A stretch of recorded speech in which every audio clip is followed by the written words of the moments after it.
네, 본문 같이 읽겠습니다. 사도행전 12장 1절부터 19절까지 동사를 읽겠습니다. 사도행전 12장 1절부터 19절까지입니다. 그때 헤롯 왕이 손을 들어 교회 중에서 몇 사람을 해하려 하여 요한의 형제 야고보를 칼로 죽이니 유대인들이 이 일을 기뻐하는 것을 보고 베드로도 잡으려 할세 때는 무교절 기간이라. 잡음에 옥에 가두어 군인 넷씩인 네에게 맡겨 지키고 유월절 후에 백성 앞에 끌어내고자 하더라. 이에 베드로는 옥에 갇혔고 교회는 그를 위하여 간절히 하나님께 기도하더라. 헤롯이 잡아내려고 하는 그 전날 밤에 베드로가 두 군인 틈에서 두 쇠사슬에 매어 누워 자는데 하수꾼들이 문 밖에서 옥을 지키더니 후련히 주의 사자가 나타나매 옥중에 광채가 빛나며 또 베드로의 옆구리를 쳐 깨워 이르되 급히 일어나라 하니 쇠사슬이 그 손에서 벗어지더라. 천사가 이르되 띠를 띠고 신을 신라. 그거를 베드로가 그대로 하니 천사가 또 이르되 겉옷을 입고 따라오라 하는데 베드로가 나와서 따라갈새 천사가 하는 것이 생시인 줄 알지 못하고 환상을 보는가 아니라. 이에 첫째와 둘째 파수를 지나 시내로 통한 생문에 이르니 문이 저절로 열리는지라. 나와서 한 거리를 지나매 천사가 곧 떠나더라. 이에 베드로가 정신이 들어 이르되 내가 이제야 참으로 주께서 그의 천사를 보내어 나를 헤롯의 손과 유대 백성의 모든 기대에서 벗어나게 하신 줄 알겠노라 하여 이같고 마가라 하는 요한의 어머니 마리아의 집에 가니 여러 사람이 거기에 모여 기도하고 있더라. 베드로가 대문을 두드린데 로데라 하는 여자아이가 영접하러 나왔다가 베드로의 음성인 줄 알고 기뻐하여 문을 미처 열지 못하고 달려 들어가 말하되 베드로가 대문 밖에 서더라 하니 그들이 말하되 네가 미쳤다 하나 여자아이는 힘써 말하되 참말이라 하니 그들이 말하되 그러면 그의 천사라 하더라.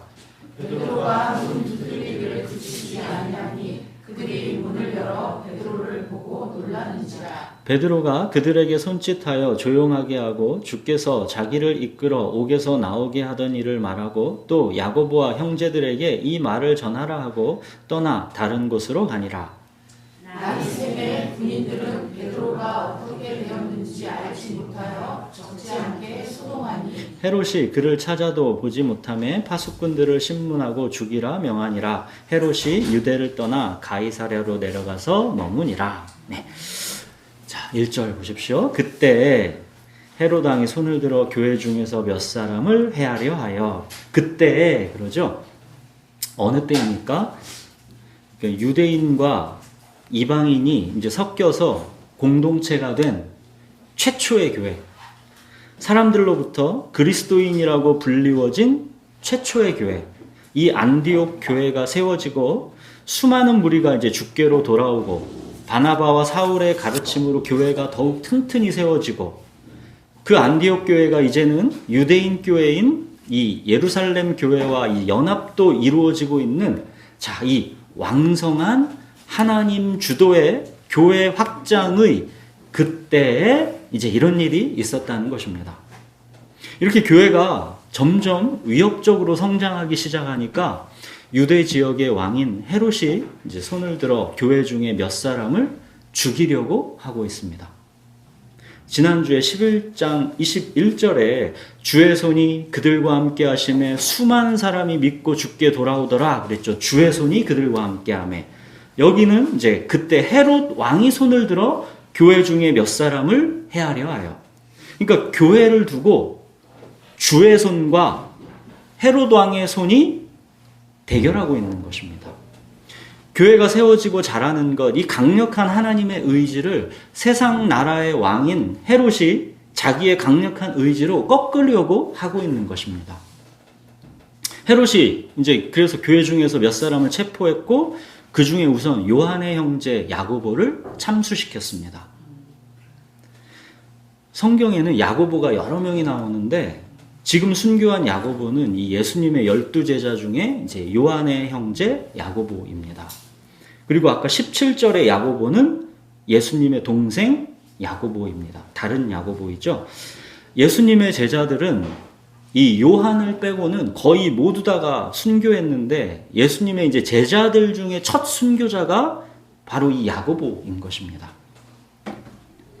이렇게 헤롯 왕이 야고보를 죽이니까 유대인들이 환호하고 기뻐했습니다. 유대인들에게 그리스도인들은 이 유대교를 버린 이단자와 같았기 때문입니다. 유대인들이 그렇게 기뻐하니까 헤롯은 이제 유대인들의 민심을 더욱더 얻기 위해서 이번에는 예수님의 수제자 베드로를 체포했습니다. 유대인들의 최대 명절인 이 유월절이 끝나자마자 이제 백성들 앞에서 베드로를 이제 참수할 계획이었습니다. 베드로를 잡아서 이제 옥에 가두었는데 헤롯이 얼마나 철저하게 베드로를 그렇게 붙잡고 지키고 있는지 보십시오. 4절을 보시면 베드로 한 명을 군인 4명이 한 조가 돼가지고 4조가 지키고 있습니다. 이렇게 베드로가 옥에 갇히니까 자, 당연히 이제 교회는 어찌하고 있겠습니까? 5절, 교회는 그를 위하여 간절히 하나님께 기도하더라. 얼마나 간절했겠습니까? 얼마 전 야고보를 보냈습니다. 이번에는 베드로입니다.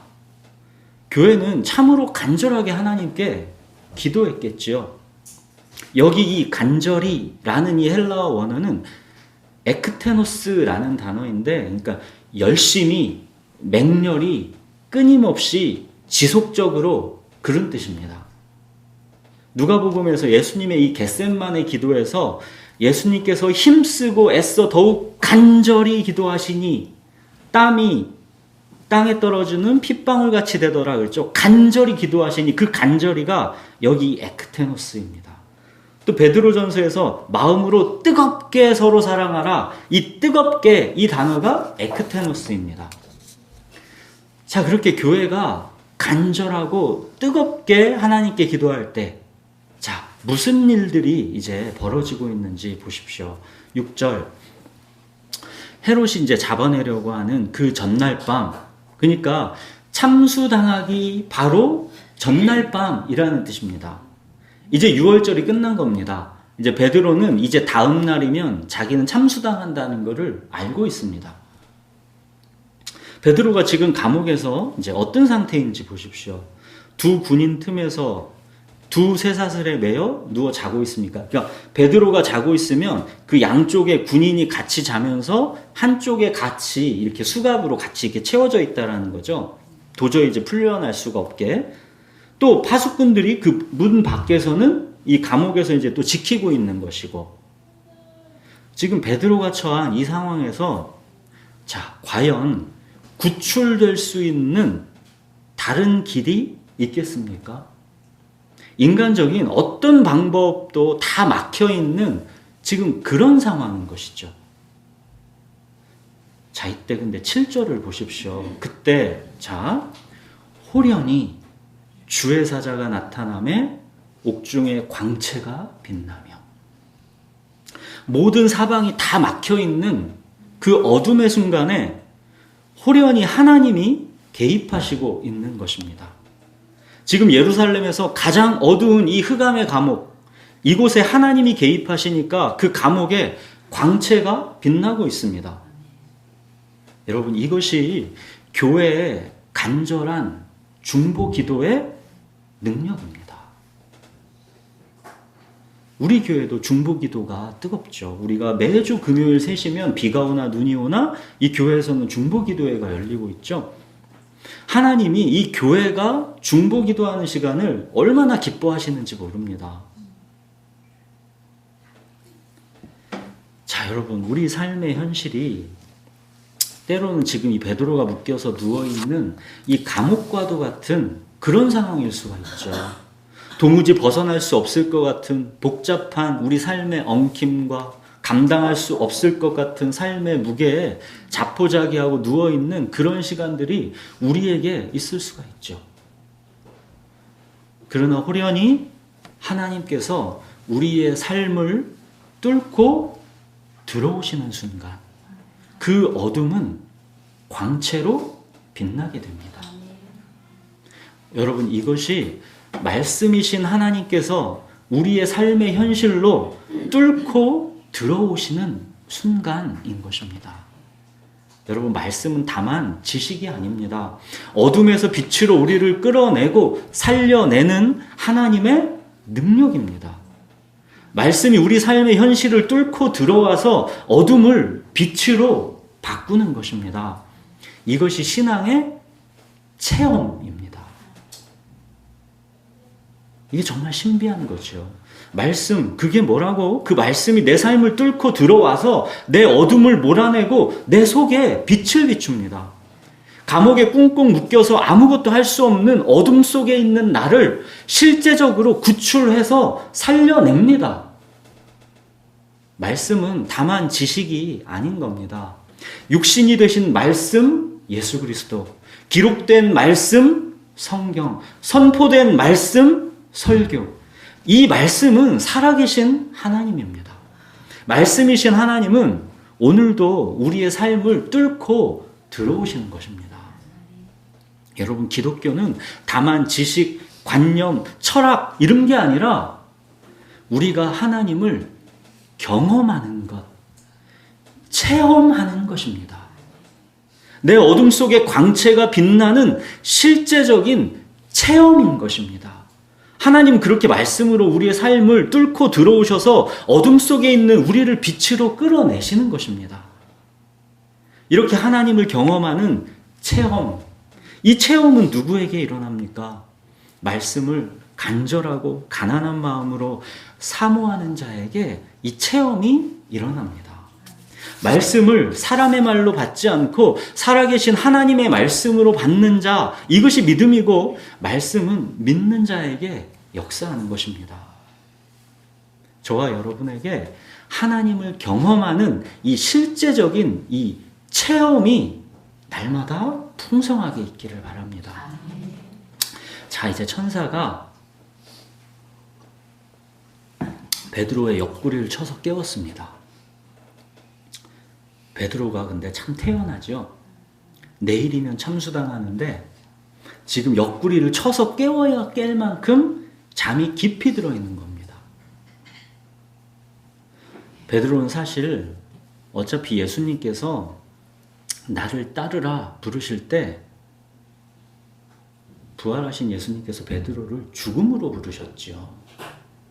네가 젊어서는 스스로 띠띠고 원하는 곳으로 다녔거니와 늙어서는 네 팔을 벌리리니 남이 너에게 띠띠우고 원하지 아니하는 곳으로 데려가리라. 이 말씀을 하시면 베드로가 어떠한 죽음으로 하나님께 영광을 돌릴 것을 가르치심이로라. 부활하신 예수님이 이렇게 베드로를 죽음으로 부르신 후에 지금이 약 10여 년이 지난 때입니다. 자, 동료 야고보가 얼마 전에 이제 죽었습니다. 자기도 이제 예수님 말씀대로 이제 때가 되었는가 보다. 이렇게 베드로는 생각했을 수도 있었겠죠. 사실 베드로에게는 이 땅에서의 생과 사가 그렇게 중요한 문제가 아닌 겁니다. 베드로는 예수님이 잡히시던 그 밤에는 목숨을 잃을까봐 두려워서 예수님을 3번이나 부인했지만 보십시오. 지금은 완전히 다릅니다. 베드로는 분명히 십자가에 달려서 죽으셨던 나의 그 예수님이 부활하신 것을 보았습니다. 그 부활하신 예수님과 40일을 함께하며 식사도 같이 했고 성경 공부도 같이 했습니다. 또 예수님이 하늘로 올라가시면서 약속하신 대로 정말로 오순절 성령 강림의 놀라운 기적을 보았습니다. 이제 베드로 안에는 성령이 계십니다. 예수님의 부활 전의 베드로와 예수님의 부활 이후의 베드로는 완전히 다릅니다. 성령이 거하시기 전에 베드로와 성령이 그 속에 거하시는 베드로는 완전히 다릅니다. 여러분, 이게 바로 부활의 능력이고 성령의 권능입니다. 베드로는 이제 예수님께서 이미 약속하신 나 있는 곳에 너희도 있게 하리라.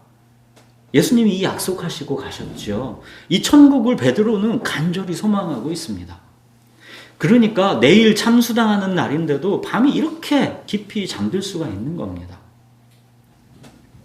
자, 천사가 베드로를 급히 일어나라고 깨웁니다. 그러고는 베드로를 묶고 있던 쇠사슬이 이제 풀려졌습니다. 그렇게 옷을 다 갖춰 입고 이제 천사를 따라갔습니다. 9절을 보시면 베드로는 근데 지금 이게 실제가 아니라 자기가 환상을 보고 있다고 생각하고 있습니다. 그렇게 환상을 걷는가 보다 하면서 베드로는 천사를 따라가면서 이제 첫째 초소, 둘째 초소 이렇게 지나가면서 이제 시내로 통하는 철문에 이르렀습니다. 그랬더니 문이 저절로 열렸습니다. 그렇게 바깥으로 나와서 이제 거리를 하나 지났을 때 그때 이제 천사는 떠났습니다. 자, 11절. 그때서야 베드로는 이제 정신이 들어서 이게 환상이 아니라 정말로 주님께서 천사를 보내셔서 나를 헤롯의 손에서 벗어나게 하셨다라는 것을 그때서 이제 알게 되었습니다. 11절에도 헤롯의 손이라는 말이 나오죠. 주의 손과 헤롯의 손이 계속 대비되고 있는 겁니다. 그렇게 이제 베드로가 정신이 들어서 늘 모이던 교회, 이 마가의 다락방으로 갔습니다. 교회에서는 이미 여러 사람이 모여서 그 밤에 베드로를 위해 간절하게 기도하고 있었습니다. 자, 지금부터 근데 재밌는 일이 벌어집니다. 13절 보십시오. 베드로가 대문을 두드리니까 로데라는 여자아이가 나왔습니다.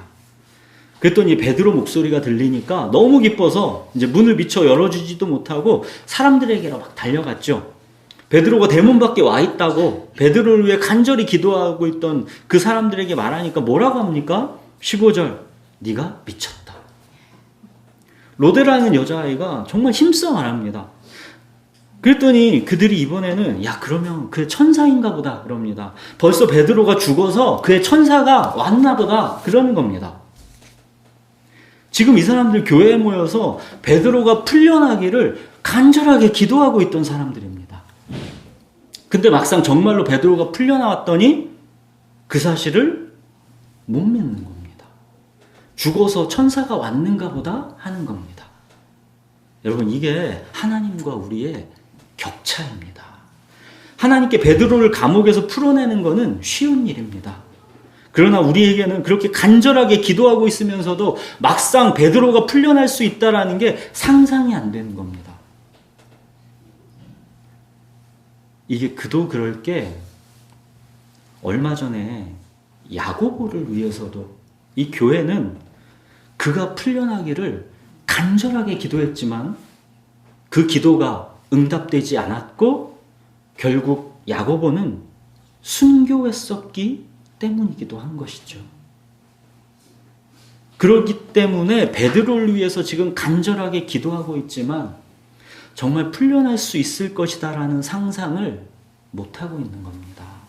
이게 우리의 연약함이죠. 16절.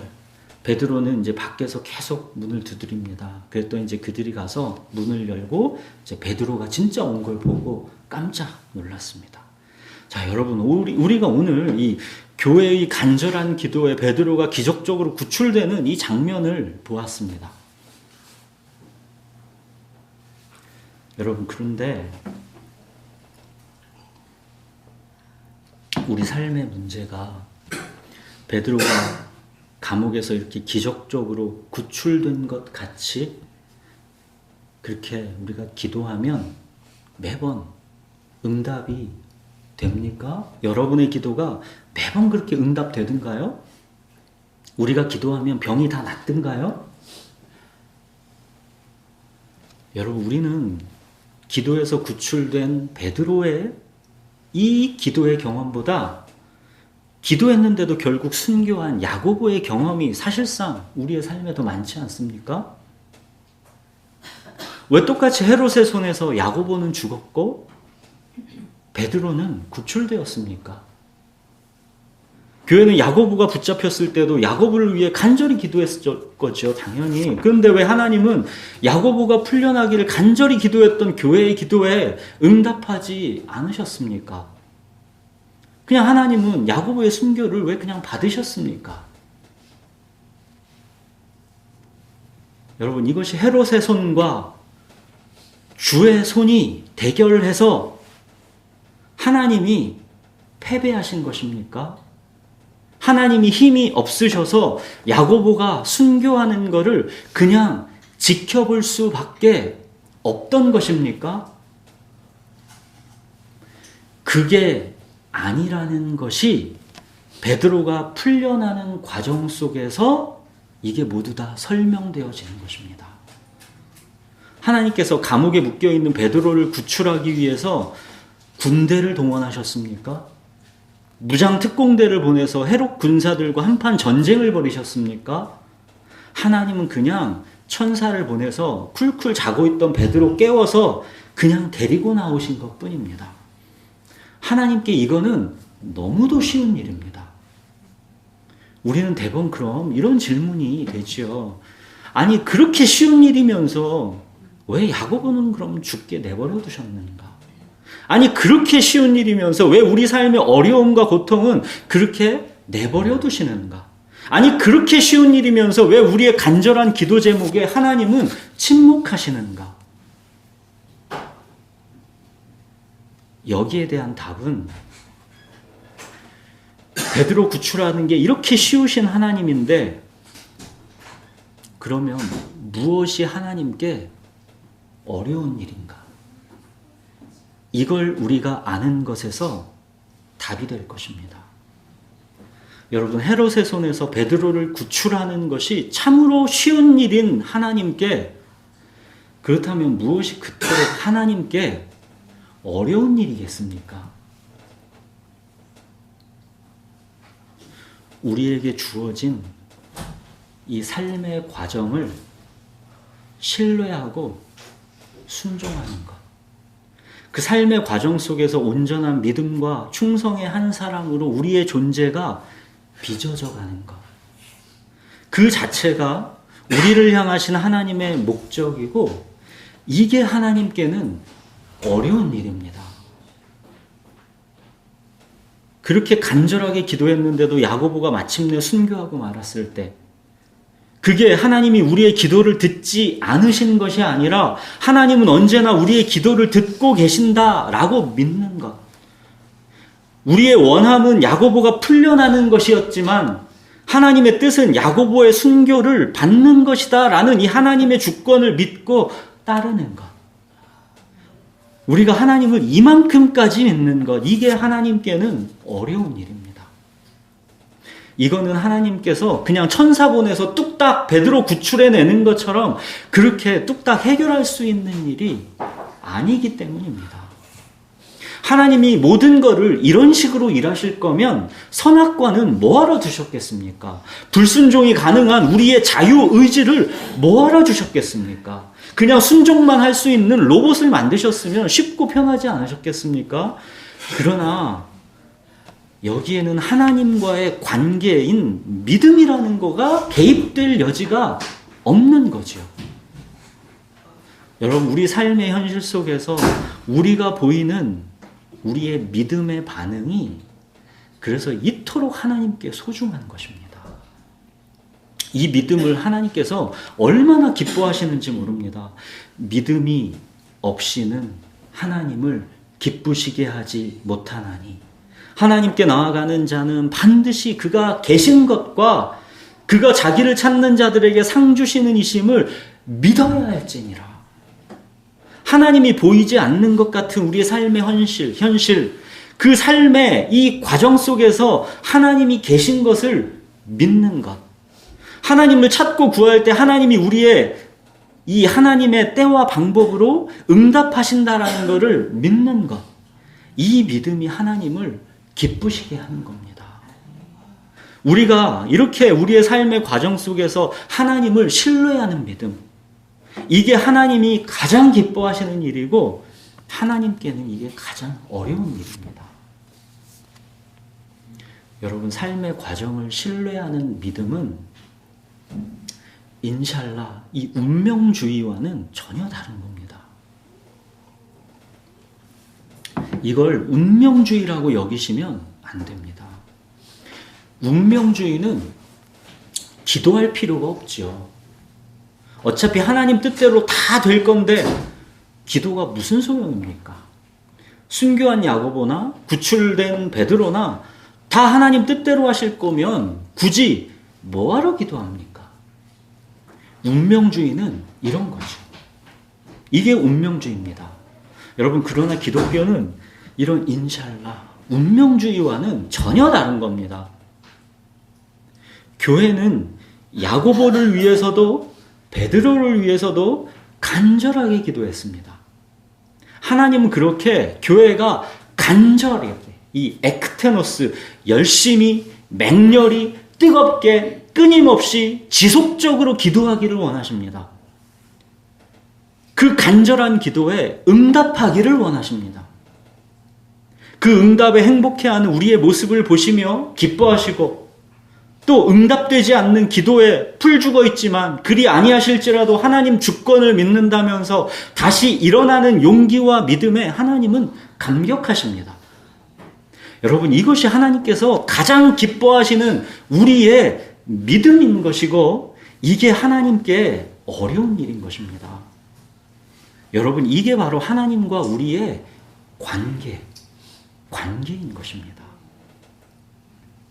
하나님, 우리가 인샬라, 운명주의로 하나님을 종교적으로 받아들이는 것을 원하지 않습니다. 삶의 과정 속에서 하나님과의 관계를 체험하기를 바라십니다. 그렇기 때문에 간절히 기도하기를 원하시는 겁니다. 우리에게 뭐가 필요하고 우리가 뭘 원하는지 우리가 기도하지 않아도 하나님은 다 아시지요. 여러분, 간절히 기도하라 하시는 것은 하나님이 못 들을까 봐 그러시는 게 아닙니다. 기도의 응답 여부가 우리의 간절함, 우리의 뜨거움에 그 응답 여부가 달려있기 때문이 아닙니다. 우리가 하나님과의 관계를 체험하시기 원하시기 때문입니다. 말씀으로 우리의 삶을 뚫고 들어오시는 체험, 간절한 기도로 하나님을 만나는 체험, 하나님은 우리가 이렇게 우리의 삶의 과정 속에서 하나님의 관계를 체험하시기를 원하시는 겁니다. 삶의 과정 속에서 하나님을 온전히 신뢰하는 이 본이 누구셨습니까? 바로 예수님이셨죠. 이 잔을 내게서 옮기시옵소서. 그러나 내 원대로 마옵시고 아버지의 뜻대로 되기를 원하나이다. 보십시오. 인샬라, 운명주의가 아니지 않습니까? 하나님 뜻이니까 어차피 다 뜻대로 되리라. 예수님이 지금 그 모습이 아니지 않습니까? 예수님은 땀이 핏방울같이 되도록 간절히 기도하셨지 않습니까? 그러나 그 간절한 기도는 마침내 아버지의 뜻으로 향하게 되었던 것이죠. 운명주의가 아니라 관계 체험으로 아버지의 뜻으로 나아간 것입니다. 여러분, 인간이신 예수님이 보이셨던 이 믿음, 삶의 과정 속에서 아버지 하나님을 향한 이 온전한 신뢰, 이게 하나님께 영광이 되었던 것입니다. 예수님과 아버지 하나님이 맺으셨던, 살아가셨던 이 온전한 신뢰의 관계, 이 관계 체험, 예수님은 바로 이 길로 우리를 따라오라 하시는 겁니다. 우리를 죽음의 사지로 따라오라 하시는 게 아니라 아버지 하나님과의 이 온전한 신뢰의 관계, 그 관계 체험의 길로 우리를 따라오라 하시는 겁니다. 여러분, 우리가 이와 같이 우리의 삶의 과정을 신뢰하는 이 온전한 믿음으로 우리가 자라가는 것, 하나님과의 관계를 우리가 체험하는 것, 이게 하나님께서 가장 기뻐하시는 일이고 하나님께 이게 가장 어려운 일입니다. 이게 왜 이렇게 어렵겠습니까? 이거는 천사 보내서 뚝딱 해결할 수 있는 일이 아니기 때문입니다. 이게 그냥 한순간 천사 보내서 뚝딱 우리 안에서 해결이 됩니까? 결코 그렇게 되는 법은 없습니다. 이거는 오랜 시간에 복잡한 우리의 삶의 엉킴, 고통, 고난, 침묵과 인내, 그 시간의 용광로를 통과하면서 빚어지는 것이기 때문입니다. 이거는 응답된 기도, 이 구출된 베드로의 체험, 이것만으로 빚어질 수 없는 것이고, 내 원대로 응답되지 않는 수많은 기도, 순교한 야고보의 체험, 이걸로 빚어지는 것이기 때문입니다. 하나님이 나를 버리신 것 같고 나를 잊으신 것 같은 그런 어둠을 뚫고 빚어지는 것이기 때문입니다. 예수님마저도 나의 하나님, 나의 하나님, 어찌하여 나를 버리셨나이까? 이 어둠을 만나셨지 않습니까? 사랑하는 여러분, 순교한 베드로나 순교한 야고보나 구출된 베드로나 하나님은 이 두 경우 모두에서 모든 게 합력해서 이 하나님의 선, 하나님의 목적을 이루어가고 계시는 것입니다. 우리의 시각, 우리의 관점에서는 야고보를 위해 기도했던 건 응답되지 않았고 베드로를 위해 기도했던 것은 응답된 걸로 보이지만 하나님은 순교한 야고보나 구출된 베드로나 그 모두에서 응답하신 것입니다. 여기에 우리의 눈이 트이는 것, 이게 하나님께는 가장 어려운 일입니다. 여기 우리 눈이 트여야 우리가 보이지 않는 우리 삶의 과정 그 자체를 신뢰하게 되는 것이기 때문입니다. 우리가 우리 삶의 과정을 신뢰하는 그 눈이 트일 때, 그때 우리는 우리 평생에 가는 길이, 그 삶의 과정이 순탄해서 늘 잔잔한 강 같든지 아니면 큰 풍파로 무섭고 어렵든지 우리의 영혼은 늘 평안과 기쁨을 잃지 않게 되는 것입니다. 순교한 야고보나 구출된 베드로나 모든 상황은 전능하신 하나님의 주권 속에 있다라는 것을 우리가 운명주의가 아니라 이 체험으로 믿을 수 있게 되는 것입니다. 간절히 기도하되 그리 아니하실지라도 감사할 수 있게 되는 것입니다. 여러분, 우리는 순교한 야고보, 구출된 베드로, 이 두 상황이 참으로 불공정해 보이죠. 막상 근데 그 당사자인 야고보와 베드로가 이걸 불공정하다고 생각했을까요? 베드로 보십시오. 그냥 내일 죽는데도 그냥 쿨쿨 잠을 자고 있지 않습니까? 우리가 얼마 전 중보기도로 다시 살아났던 여제자 다비다가, 그죠? 과연 다시 살아났을 때 반응이 어땠을까 궁금했던 적이 있었죠. 자, 마찬가지로 여기 베드로가 내일이면 이제 끝이구나 했다가 이제 풀려났을 때 그 반응이 어땠을지도 사뭇 궁금하긴 합니다. 베드로는 같이 입대한, 군대 같이 입대한 동료 야고보가 얼마 전 제대했습니다. 자기도 이제 내일이면 제대입니다. 근데 전시 상황이라고 복무가 연장됐답니다. 베드로는 앞으로 20년을 더 고난과 박해 속에서 예수 그리스도를 증거하는 삶을 살아갑니다. 그리고는 로마 네로 황제 때 베드로는 십자가 처형을 당하죠. 여러분, 똑같이 로마 황제 때 이 로마 네로 황제 때 사도 바울은 베드로처럼 십자가형을 당하는 게 아니라 사도 바울은 참수형을 당합니다. 왜냐하면 사도 바울은 이 로마 시민권자였기 때문에 이 끔찍한 십자가형은 피하게 해준 겁니다. 아무리 흉악범이라도 로마 시민권자는 십자가형만은 피하게 해줄 만큼, 그만큼 십자가형은 끔찍한 것입니다. 여기 오늘 유대 헤롯 왕의 손에 자, 참수당하는 것과 20년 더 고생하다가 로마 네로 황제 때 이 끔찍한 이 십자가 처형을 당하는 것. 인간적으로 정말 20년 더 산 게 인간적인 복인 게 맞습니까? 순교한 야고보, 구출된 베드로. 하나님의 주권적인 뜻이 어디에 있든지 우리가 삶의 과정 속에서 모든 거 다 이해할 수 있는 게 아닙니다. 무엇이 좋은 것이고 무엇이 나쁜 것인지 그 선악의 판단 우리가 못합니다.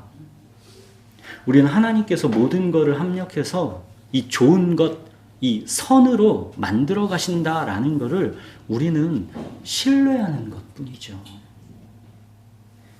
스데반의 순교의 파장으로 안디옥 교회가 세워지는 것을 우리가 보았지 않습니까? 이처럼 순교한 야고보를 통해서도 하나님은 또 하나님의 일을 하시는 것이죠.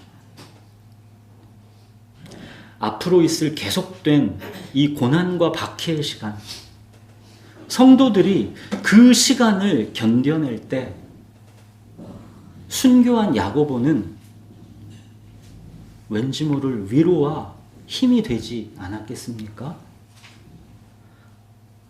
하나님 지금 우리의 고통과 고난에 무관심하셔서 침묵하시는 게 아니구나 하는 그런 위로가 되는 것 아니었겠습니까?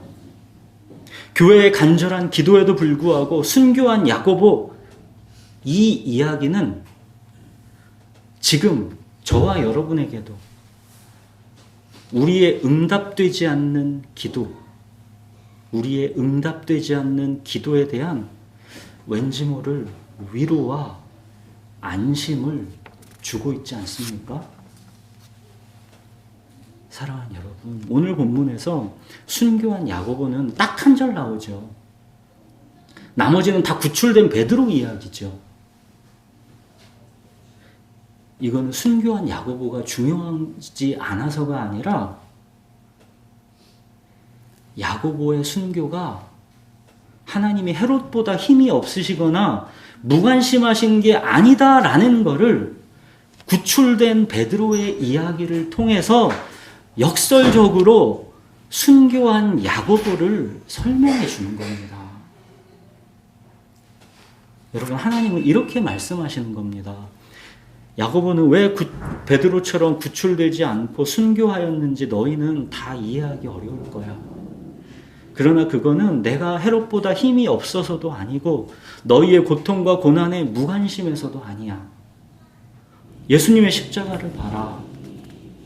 모두가 끝났다고 할 그때 예수는 다시 죽음을 뚫고 부활하지 않았느냐. 너희의 삶의 과정, 그 모든 상황 속에서 나를 믿고 기도하고 의지해라. 그 말씀인 것이죠. 사랑하는 여러분, 하나님이 가장 기뻐하시는 일, 그러나 하나님께는 가장 어려운 일, 그거는 우리가 우리의 삶의 과정을 신뢰하고 순종하면서 모든 걸 합력해서 좋은 것으로 만들어 가시는 하나님을 우리가 바라보고 걸어가는 그것입니다. 이처럼 우리가 삶의 모든 과정 속에서 하나님을 철저하게 신뢰할 때, 이때 우리가 베드로처럼 지금 감옥에 갇혀 있고 내일이 죽음인 걸 알면서도 그 밤에 우리가 깊게 잠을 잘 수가 있게 되는 것입니다. 모든 삶의 문제를 주님께 간구하십시오. 주님이 응답해 주실 때 기뻐하고 감사하십시오. 그리고 그리 아니하실지라도 낙심하지 마시고 삶의 과정을 신뢰하시고 믿음으로 계속 걸어가십시오. 여러분, 오늘도 하나님은 말씀으로 우리의 삶을 뚫고 들어와서 우리의 현실 가운데 역사하십니다. 그 하나님을 체험하십시오. 네, 기도하겠습니다.